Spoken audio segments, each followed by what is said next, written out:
everyone, welcome to my channel. My name is Stasia. In today's video, I'm going to be showing you what I eat following a high carb, low fat, oil-free, plant-based diet.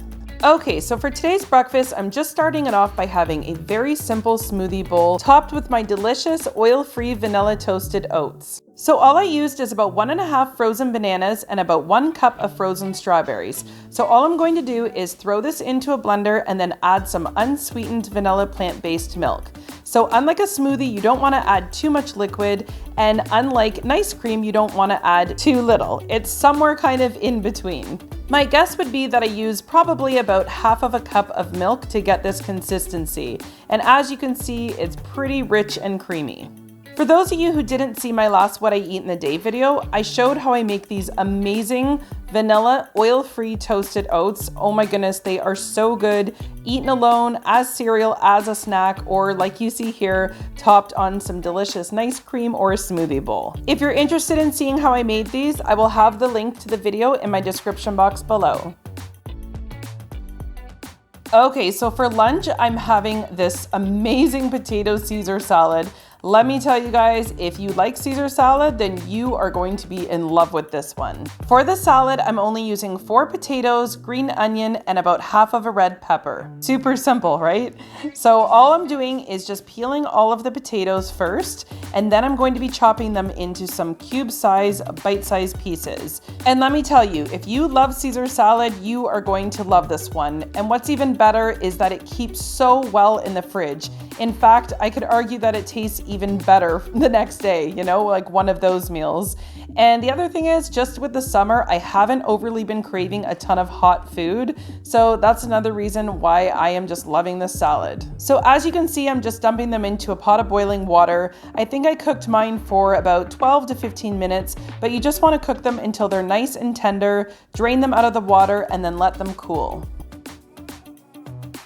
To make the Caesar dressing, we will be using 2 tablespoons of soy sauce, a half a cup of nutritional yeast, 2 tablespoons of lemon juice, a half of a cup of almonds, or you could sub those out for white beans, 1 clove of garlic, and 1 tablespoon of Dijon mustard, along with a half of a cup of water. All I'm going to do is throw all the ingredients into a blender. As you can see here, I'm just using a single serving Ninja blender just to mix the dressing up, but any blender will do.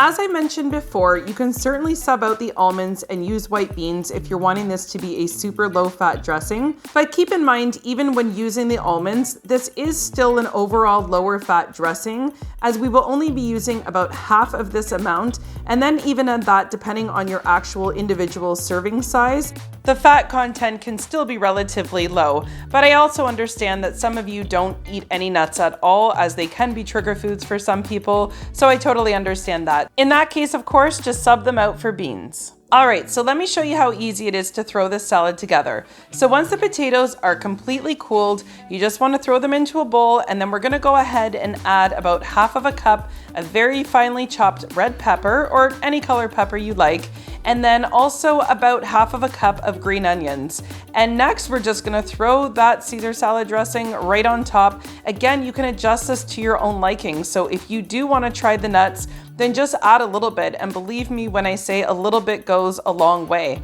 And then we're just gonna mix it all up, and that is basically that. The salad is ready to go.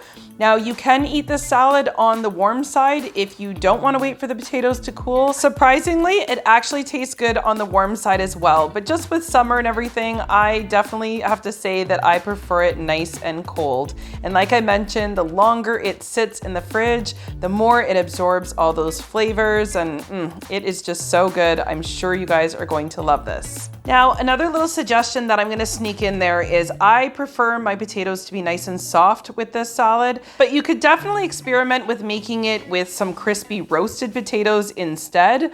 I have a feeling that that would turn out really, really good as well. So as you can see, I just added a ton of non-starchy vegetables, some broccoli, cucumber slices, red pepper with my hummus sauce, and that is my lunch. Simple, light, fresh, and delicious. I can confidently say that this salad would be a crowd pleaser for just about anyone, including all of our non-vegan friends and family. So if you have a barbecue coming up or something, double or triple this recipe and you will thank me later.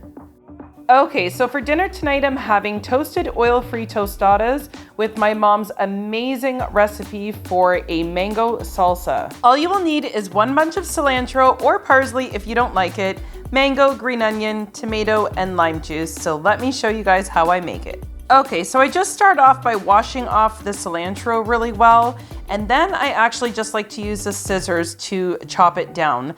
My mom actually takes the time to individually remove all the leaves from the stems, but I don't really think it's all that necessary. I mean, I guess my mom's just more dedicated to it than I am, but this turned out just as fine. You just want to make sure that you break it down really, really finely. Next, we're going to add a whole tomato. Now, I like to personally chop this into some nice small bite-sized pieces, but if you want it a little extra chunky, then just make the pieces a little bit bigger. Again, guys, there's no hard rules with this. Do as you like.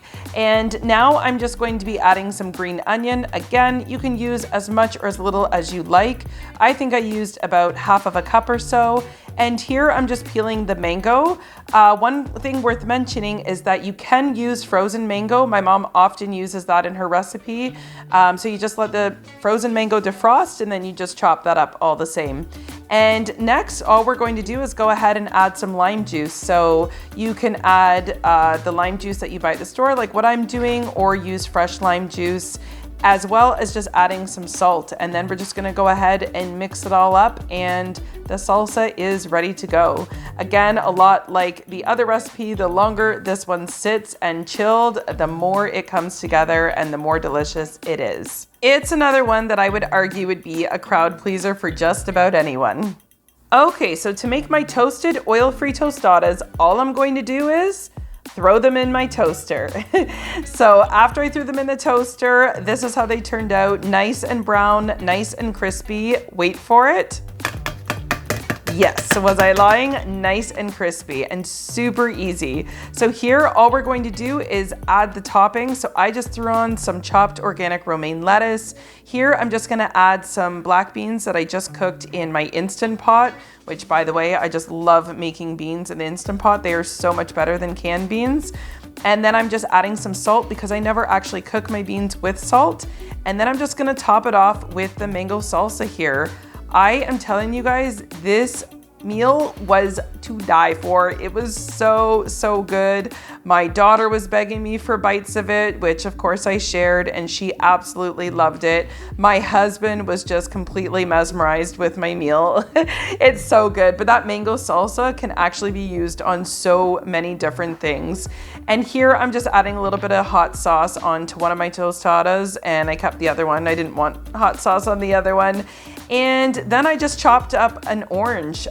Again, I've been craving a lot of fresh stuff now that the summer is here, and so there's no better way to kind of curb that sweet tooth with a little bit of fruit at the end of a meal. So look at the colors on that, guys. I mean, it's incredible, right? It's so beautiful and it's so healthy for us, and it just goes to show how easy it is to eat this way. You don't need an expensive restaurant to have beautiful food. This is easy, healthy, and inexpensive to make. Thanks again, Mom, for sharing your mango salsa recipe.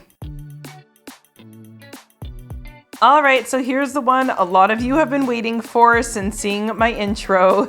This is my watermelon strawberry slushie that I have been making very, very often around here for both myself and my kids. So all you need is about 1 cup of chopped watermelon, about 1 cup of frozen strawberries, about 4 to 5 ice cubes. You can certainly add more if you like, and a little bit of lime juice to taste. And that's it. Blend it up for about 30 seconds. You don't need to add any extra water, and you have yourself a delicious, delicious slushie.